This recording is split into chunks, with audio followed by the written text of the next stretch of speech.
I'm here. So is this little one. Actually, there's two cats in here, but Dave is sitting over there and she's being grumpy because Teddy's on my lap. And despite the fact that Ted's lived with us for about probably 6 weeks now, there's Teddy. Dave still hates him. I mean, she'll like share food with him and stuff, but she still randomly hisses at him. So, from now and then, people have always asked me, okay, well, for whatever reason, wanting to know more about me. So I figured, okay, well, I will tell you about me right now. So right now I'm living in Colorado. I am British. Been here 10 years. Boulder, Colorado, and live on a farm. I live in a trailer on a farm. I used to have a nice house in Boulder, like a normal house, like a house, and like a house, 2 stories, garden, house. Boring as hell. Husband loved it. And then after listening to me whinge on for long enough, he agreed, twisted his arm into selling the nice house and buying a farm with no house on it. Just a bit of a dinky trailer, which we're now living in because he went along with it. It's great. I love it. Couldn't care at all. Don't need much space, personally. Well, I do in terms of acreage, but the best. So now we live in a dinky little trailer on nice big farm with like 35 horses. They're not mine. I bought them. Some of them are mine. Probably 7 cats. They're not all in the house. Only 3 live in the house. The others are barn cats. We've got the 2 dogs, a couple of donkeys, a couple of goats, a ridiculous amount of chickens. I have no idea how many chickens we have because they keep multiplying. I absolutely have no control over them. Guinea fowl and ducks. One day, we're going to try and build a house. Yeah. Oh, what? Yeah. And so I'm sitting in the trailer in actually what is supposed to be my office, but it's more the cat's bedroom. They own the room. I don't know what else to tell you. I ride a lot of horses. I am a very lucky person. I have a husband that sells a nice house so we can buy a farm with no house on it and then lives in like a trailer where nothing works, and it lets in all the cold in the winter and it lets in all the heat in the summer, and it's basically a glorified box. I'm happy because I don't spend a lot of time in the trailer. I spend a lot of time outside with the horses. And Matt, my husband, he's doing all right. It took him probably 2 years to adjust to living on the farm. He's a city boy, but I'd say he's getting there actually. Anyway.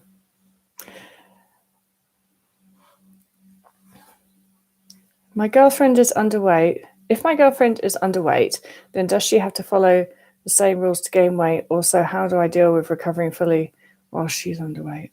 So are you saying you've got the eating disorder, but your girlfriend is also underweight? Does your girlfriend have an eating disorder? If your girlfriend has an eating disorder, then same rules apply. I don't necessarily think I have enough context to be able to provide an informed opinion on that situation. Sorry.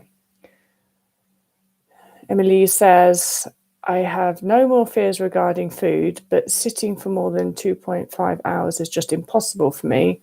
I'm so fucking scared of it. So we have to stop there a second, Emily. Look at your languaging. You just said that, and you've put it in block capitals, actually, impossible.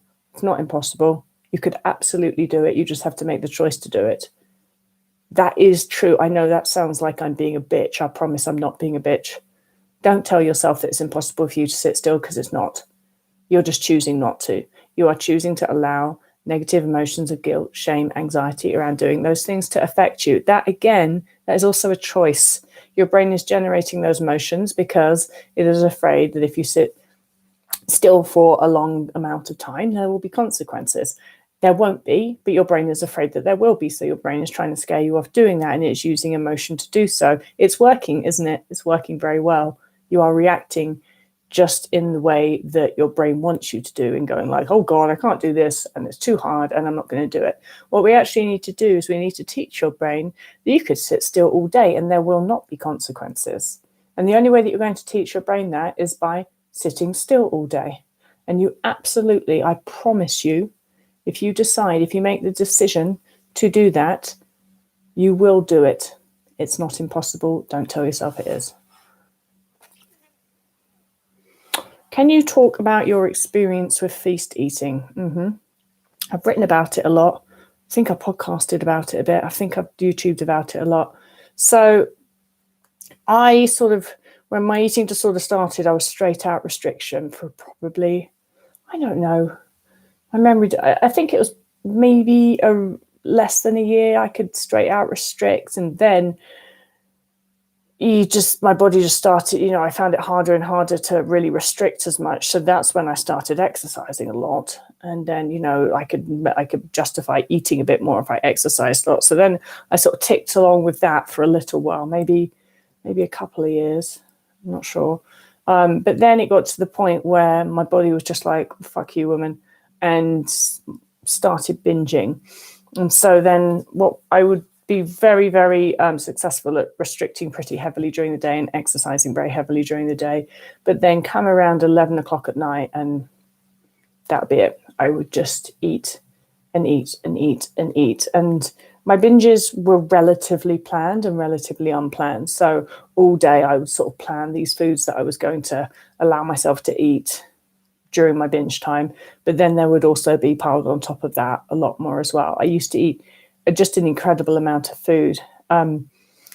It's hard to sort of even imagine. Sometimes I really wish, of course, video phones weren't a thing then, but sometimes I really wish, just for the record, one of those binges I had filmed it or recorded it, because it's just insane the amount of food that, when a person's body is in energy deficit and is really fighting and is really trying to binge, it's just insane the amount of food that we can take in all in one go.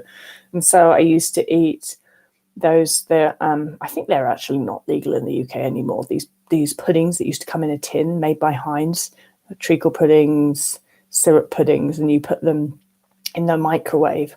Or maybe I think that maybe I had to take them out of the tin to microwave them. I know that they were supposed to be boiled in a thing of water.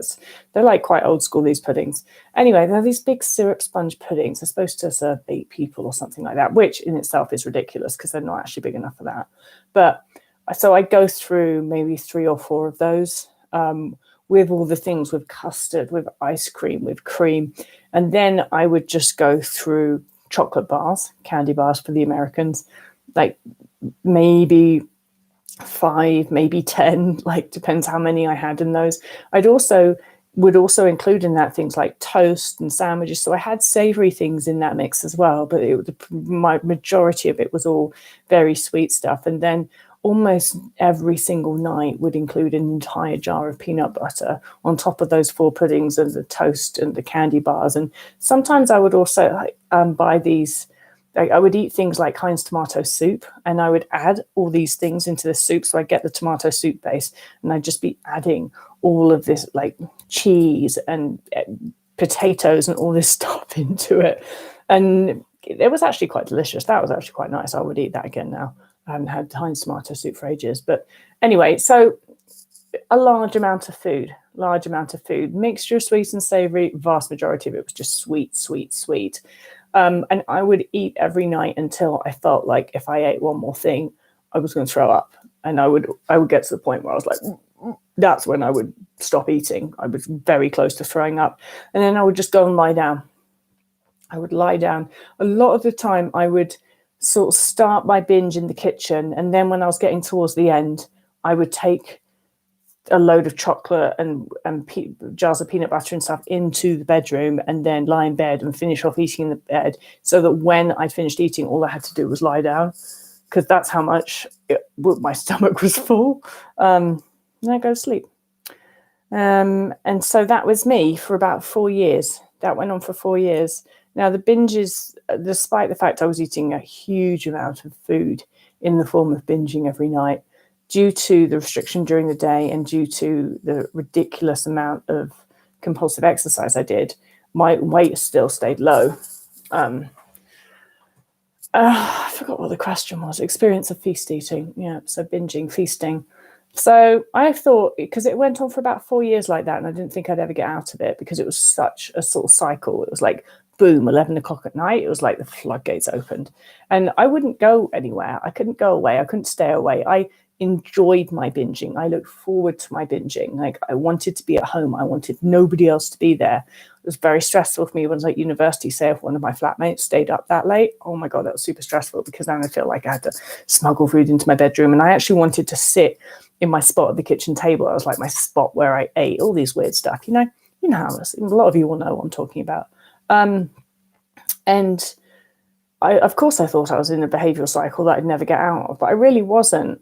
And what I had to learn was I had to really force myself to eat the same sort of foods I was eating at night in the day, because I made some headway with pushing myself to eat slightly healthier foods, like and not restrict as much in the day, but be eating a relatively healthy lunch and a relatively healthy breakfast. You know what I mean by healthy.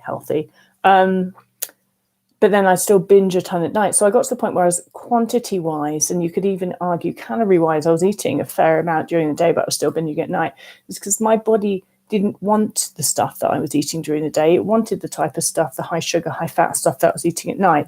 And so I sort of worked out I had to force myself to eat the type of foods that I was eating at night. I guess I worked out that's really, at night is when I let my body take control. I let my body choose what I want to eat, and I just completely let go.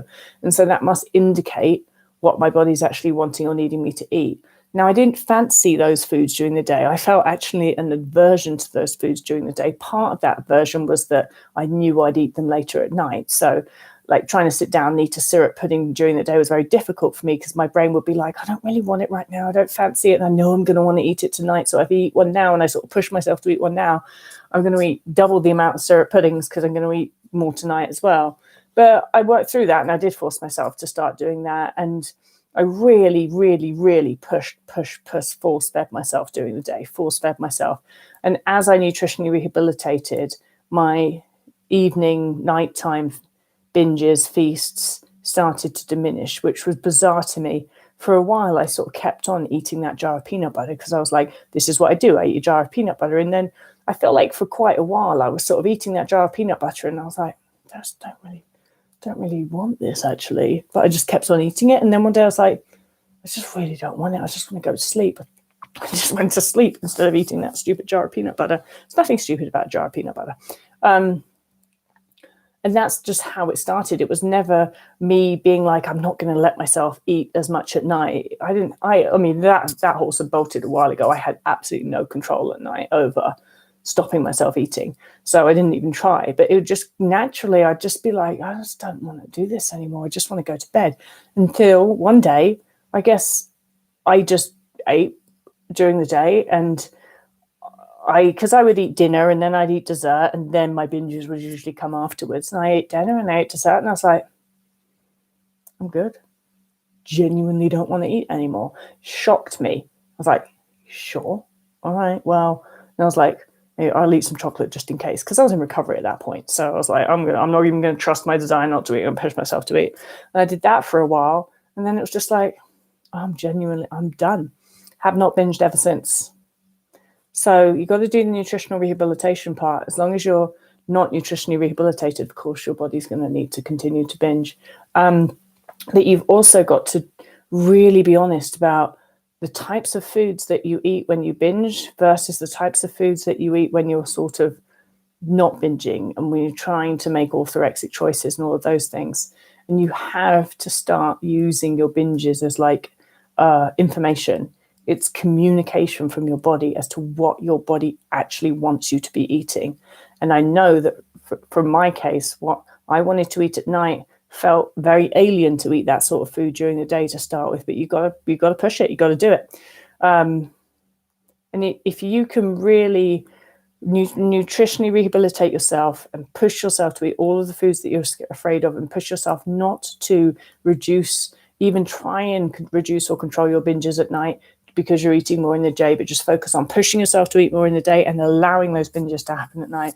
When your body gets properly nutritionally rehabilitated, and I mean nutritionally rehabilitated according to your body, not according to your perception or your judgment or your opinion of what nutritionally rehabilitated should be for your body, then those binges will diminish, because your body doesn't want to do that. It doesn't want to binge. It is not optimal or fun for your body to intake a huge quantity of food all in one go. It does not want to do that. It's doing that because it's desperate. It's trying, in the same way your body doesn't want to gasp for air, but it will gasp for air if it doesn't have enough air. It's desperate times call for desperate measures. And so when your body feels nutritionally rehabilitated and it's had actually what it needs, and it's had food coming in that it's actually asking for, not what your judgment says is the better option or the more orthorexic option, for a prolonged period of time, also that's important too. You can't just eat without restriction or be pushing yourself to eat properly loads of food during the day and expect it to do that for a week and things to change. You've got to keep doing it, because your body needs to know that it's not in an area of resource scarcity, and that can actually trust you to give it and get it the food that it needs before it is going to let go of that binge at night or day or whenever you do it, when it's forcing you to give it the foods that it needs. Hope that answered your question, whatever your question was. All right, I've got clients. I gotta go. Nice to talk to you guys.